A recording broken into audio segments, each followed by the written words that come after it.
आप अपने medical store के लिए दवा परचेज करते हैं किसी होलसेलर या फिर कहें तो किसी स्टॉकिस्ट से, तो वो जो दवा आपके काउंटर पर आती है उसका बिल तुरंत हार्ड कैश पेमेंट कर देना सही होता है, या फिर उस दवा के बिक जाने के बाद, माल के बिक जाने के बाद उसका पेमेंट करो, वो ज़्यादा सही होता है।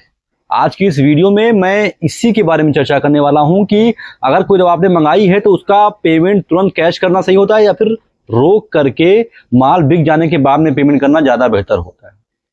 देखिए, अगर आपको ईमानदारी से बताऊं तो कोई भी दवा जो आप खरीदते हैं उसके बिक जाने के बाद अगर आप पेमेंट करते हैं और कोई स्टॉकिस्ट आपको इतनी लग्जरी देता है, इतनी लिबर्टी देता है कि भैया आप माल बेचने के बाद पेमेंट कीजिएगा, तो इससे अच्छा एक मेडिकल स्टोर वाले के लिए कुछ भी नहीं है। कोई भी स्टॉकिस्ट अगर आपको इतना अलाउ करता है कि आप भैया माल बेच लीजिएगा तब हमें पेमेंट कर दीजिएगा, तो इससे अच्छा कुछ नहीं है। इसको आप स्वर्णिम अक्षरों में लिख लीजिए। लेकिन कुछ चीज़ें हैं, कुछ क्लॉजेज हैं जिसके बारे में इन डिटेल बता दूंगा आपको, तो थोड़ा आपके दिमाग में क्लैरिटी और बढ़ जाएगी।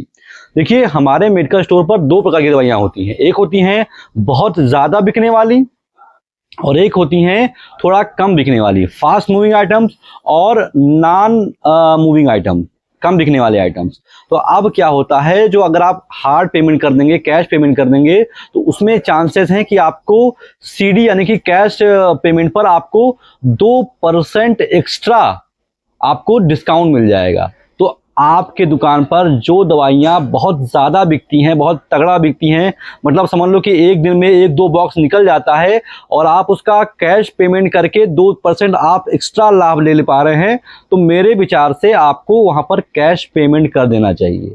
जो दवाइयाँ बहुत ज़्यादा बिकती हैं उसको अगर आप कैश पेमेंट करेंगे तो आपको 2-3% एक्स्ट्रा अगर डिस्काउंट दे देगा तो आपका मुनाफा ज़्यादा हो जाएगा। वो दवा बिकनी ही बिकनी है, कोई टेंशन है नहीं, तो आप कैश पेमेंट कर देंगे तो ज़्यादा फ़ायदा आपका हो जाएगा। लेकिन जो दवाइयाँ बिकने के चांसेस कम है या फिर स्लो मूविंग आइटम्स हैं, आप उनको रोक सकते हैं कि भैया ये माल जब बिक जाएगा, पूरा बिक जाएगा या फिर आधा बिक जाएगा, मैं आपको वीकली पेमेंट करूंगा या फिर बिकने के बाद पेमेंट करूंगा, वो ज़्यादा अच्छा है। जिस माल में बिकने में रिस्क हो, जो दवाइयाँ बिकने में रिस्क हैं कि दवाइयाँ पता नहीं बिके ना बिके या फिर बहुत देर में बिके, बहुत स्लो भी निकल रही हैं, उसको आप रोक करके पेमेंट कर सकते हैं कि भैया ये बिक जाएगा तो मैं पेमेंट करूंगा।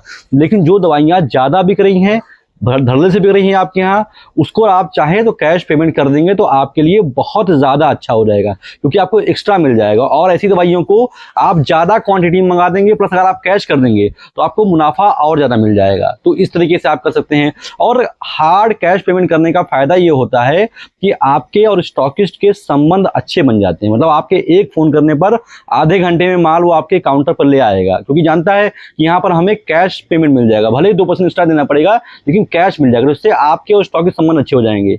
लेकिन वहीं पर जहां पर आप रोक करके पेमेंट करते हैं, जहां पर आप माल बिकने के बाद पेमेंट करते हैं, उसका फायदा ये होता है कि आपका पहली बात तो माल में फंसने का रिस्क कम हो जाता है, दूसरी बात आपका जो कैश फ्लो होता है वो बना रहता है, इससे आप अन्य दवाइयां भी खरीद सकते हैं। तो ये दोनों के कुछ आपके मन में तस्वीर क्लियर करने की कोशिश कर दी है। ये बहुत छोटी छोटी चीज़ें हैं, लेकिन भाई साहब जब आप इस चेयर पर बैठते हैं, जब आप मेडिकल स्टोर खोलते हैं, 1-1.5 साल बाद आपको चीज़ें थोड़ा समझ में आनी शुरू होती हैं। मैंने जो चीज़ें समझी हैं, जानी है, सीखी हैं, वो मैं अपने ऑडियंस तक आपको समझाता रहता हूँ। और हाँ, एक चीज़ आपको और बतानी है, आप दर्शकों में जो लोग इन फ्यूचर मेडिकल स्टोर खोलने वाले हैं, अभी शायद पढ़ाई कर रहे हो या कहीं जॉब कर रहे हो, लेकिन उनका टारगेट है आने वाले कुछ समय में वो मेडिकल स्टोर खोलेंगे, लेकिन उन्हें मेडिकल स्टोर के बारे में कोई जानकारी नहीं है। तो ऐसे लोगों के लिए मैंने एक कोर्स लॉन्च किया है जिसका नाम है शिवनीता मेडिकल स्टोर कोर्स। इस कोर्स में मैं आपको सारी चीज़ें बहुत आसान भाषा में और इन डिटेल बताता हूँ, जैसे कि ड्रग लाइसेंस कैसे बनता है, क्या क्या डॉक्यूमेंट्स लगते हैं, इसके अलावा आपका रैक काउंटर कैसे बनता है, क्या खर्चा आता है, इसके अलावा डॉक्टर साहब का पर्चा किस तरीके से पढ़ते हैं। आप पहली बार मेडिकल स्टोर खोलने जा रहे हैं तो आखिर कौन कौन सी दवाइयां उठा करके अपने मेडिकल स्टोर में रख लें, बहुत बड़ा हेडेक होता है। मैंने बाकायदा दवाओं की लिस्ट दे दी है कि आप पहली बार मेडिकल स्टोर खोलने वाले हैं तो ये दवाइयां आप रख लें। इसके अलावा कौन कौन सा रजिस्टर मेंटेन किया जाए, साहब आते हैं तो कौन सा रजिस्टर चेक करते हैं, शेड्यूल H1 क्या है, नारकोटिक क्या है, कौन कौन सी दवाइयां हैं, क्या फॉर्मेट है, सारी चीज़ें मैंने बहुत आसान तरीके से, बहुत इन डिटेल सर्वे करके आपके लिए आपके मोबाइल फ़ोन में एक सिंगल टिप पर उपलब्ध करा दी है, जिसका दाम मात्र 99 रुपये रखा है मैंने।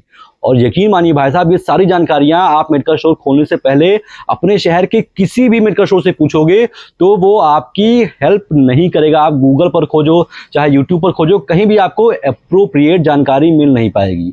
तो मेरी मानिए, कहीं भी एनर्जी वेस्ट करने से अच्छा है सिंपली मेरा ये 99 रुपए का कोर्स आप परचेज कीजिए और सारी जानकारियां एक क्लिक में अपने ही मोबाइल फोन में पा जाएंगे, जो कोई आपको बताएगा नहीं। इस कोर्स का लिंक मैंने डिस्क्रिप्शन में भी दे रखा है, इस कोर्स का लिंक मैंने कमेंट में भी पिन कर दिया है। अगर आप वो भी नहीं कर पा रहे हैं तो मेरे दिए हुए नंबर पर आप मुझे व्हाट्सएप करें, मैं आपको ये कोर्स प्रोवाइड करवा दूंगा।